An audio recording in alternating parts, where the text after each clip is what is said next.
thought it would be fun to play a game of fill in the blank. Ben Solak, you've done all the film work. Yeah. The quarterback in this draft that you are most intrigued by is who? I'll hop on the Nuss bus with me, baby. Garrett Nussmeier out of LSU. You got to turn to the 2024 film now. Okay, 2025, he's banged up, core injury, didn't throw the ball as well. In 2024, he's pushing the football down the field. Aggressive thrower, likes to challenge these windows. On third down, he converted 47% of his passes for first downs. That was 5th in the nation. We're talking about a guy who wants to push the ball beyond the sticks. He needs to learn how to risk manage a little bit. The windows aren't going to be exactly the same in the NFL as they were in college. But I tell you, he's got his head screwed on the right way. He's got pro-style ability. We just need to tone down the aggressiveness a little bit. And then you've got yourself, I think, a high-quality backup, maybe a spot starter. Okay, Kevin, this was a guy who was getting first-round buzz before last college 100%. season. What do you make of him? Scout the situations, okay? I am cautiously optimistic on the Nuss bus. Reason being, he was hurt last year. Everybody lied about it for the first few months of the season, cost Brian Kelly his job. But that entire situation in Baton Rouge last year was toxic. I think Nussmeier, mid-round value, better than a lot of these guys in the third round. I would take him, make him backup development. Gosh, we've been looking for another quarterback to talk about. Thank you, Buzz. J-Mac, the player that you are higher on in this draft than others might be is who? DBs make the world go round. Just find those guys on the football field, and they're going to win games for you. Caleb Downs out of Ohio State. He's a guy that early on we saw him in the top 5 mock drafts. Lately, you've seen him more in that 10 to 15 range. To me, he's a guy, very smart player, can do a lot for your defense, can be at the deep part of the field, can move up and do some things closer to the line of scrimmage as well. A terrific football player that's going to make plays. He is an excellent football player, but Kevin Clark, safeties just do not go that high in the draft historically.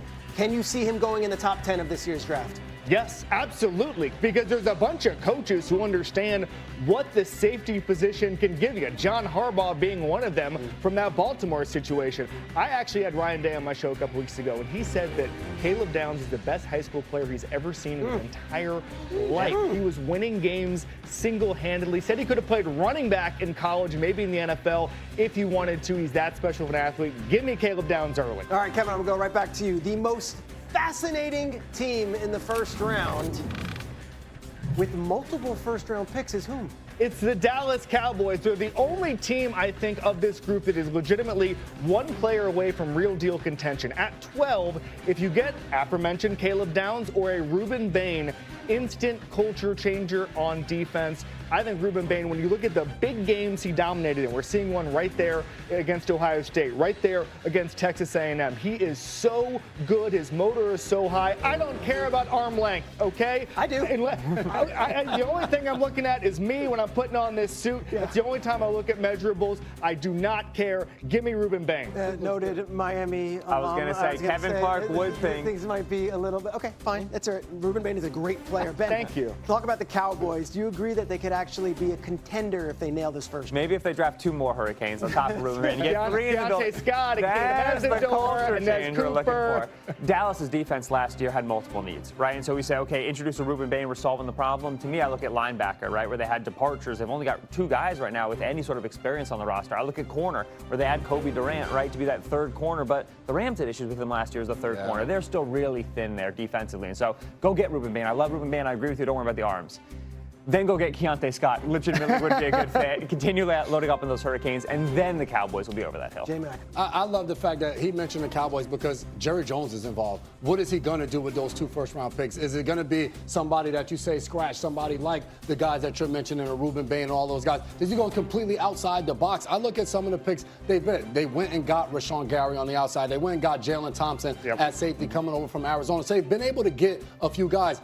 If that number 12 pick hits, you don't need everybody to be a Pro Bowler in their rookie year. Throughout the course of the draft, if you can find another starter or 2 on that defensive side of the ball, whether it is in the mid-rounds or not, now you're talking about bringing in another cornerback that can start on the outside. Now you can move Deron Bland on the inside. So those are some of the things, to me, that can go a long way. And yes, get the ball back to Dak Prescott. Get a defense that just comes up with turnovers, and they're going to be a contender. NFC East is fascinating. Obviously, the Commanders took a step back. The Eagles didn't look like they did the year before, and the Giants are a question mark. The Cowboys could be in that conversation if they nail these draft picks. The Texans are picking up C.J. Stroud's 5th-year option, sources told ESPN yesterday.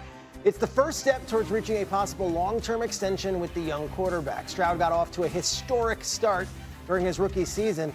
but he has come back down to earth since. He led the team to a 9-5 record in his starts last year, helping them earn a wild card berth, but they fell short once again in the divisional round. A tough loss to the New England Patriots. C.J. Stroud's 2025 playoff run will be one to forget, as he averaged under 250 passing yards per game while turning the ball over 7 times. Stroud survived the wild card game against the Steelers on a Monday night here on ESPN, but the Texans fell to the Patriots in the divisional round, and he did not look great. J-Mac, I start to you. Yeah.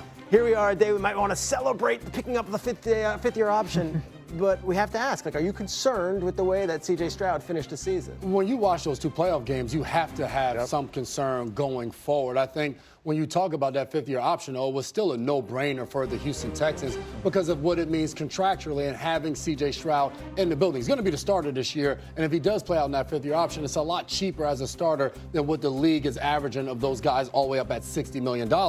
I look at C.J. Stroud. You look at the course from his rookie year. You come on the scene. No one knows what you can do. He goes absolutely off. Arguably, maybe the greatest rookie season we had seen. And then Jayden Daniels comes out the next year, and he's like, oh, he's unbelievable too. But to your point, that type of conversation. He was unbelievable. That next year, the offensive line struggles mightily. He gets hit. I think he was sacked over 50 times.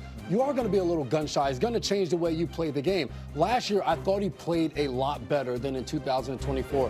They went on a win streak in Houston. He sat down and watched Davis Mills win 3 straight games. And I think with a new offensive coordinator and Nick Caley, that gave him a chance to step back and say, all right, you know what? Maybe I don't have to try to win everything myself, but the decision-making and the turnovers have been big for him since his rookie year. Ben, what do you think of the Texans as a whole and with C.J. Stroud there as the quarterback? Have they done everything they can to support him? Yeah, that model J-Mac brought up is important because you're a really good defensive team, right? So what would you like to be able to do? Run the football, right? Let's control clock and let's manage these second halves. CJ's making these mistakes because the Texans can't run the ball. Haven't been able to since he was a rookie, right? Last 3 seasons, this is the 2nd worst rushing offense, better than only the Raiders. And what that does is it lets defenses play too high, and it takes them out of base defense. When you're a quarterback, what do you want to see?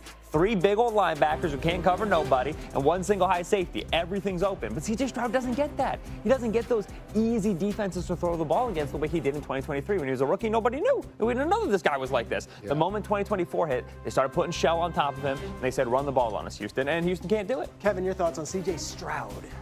I don't think it's an overstatement, guys, to say that he's the biggest X factor in the league, because we just saw the Seattle Seahawks ride above average quarterback play, okay, and an elite defense to a Super Bowl, okay? The Texans' defense is just as good, and C.J. Stroud has the capability to be a lot better than Sam Darnold. So if C.J. Stroud regains that form, we're talking about a Super Bowl. He was the first player in history last year to have 5 interceptions and 5 fumbles in 1 single postseason. He did it in 2 games. Yeah. That's like Babe Ruth, 154 games, they hitting home runs and all that stuff, but with turnovers, okay? And the reason usually the guys don't get more than that is because they don't win a playoff game. He won playoff games because of that defense. Take a step forward, it's Super Bowl. That Seahawks model that's exactly it, because the Seahawks were the best defense in the league last year by points per drive. Yep. Second was the Texans by like the thinnest margin. It's that caliber of a team. Same you identity. Just get average quarterback.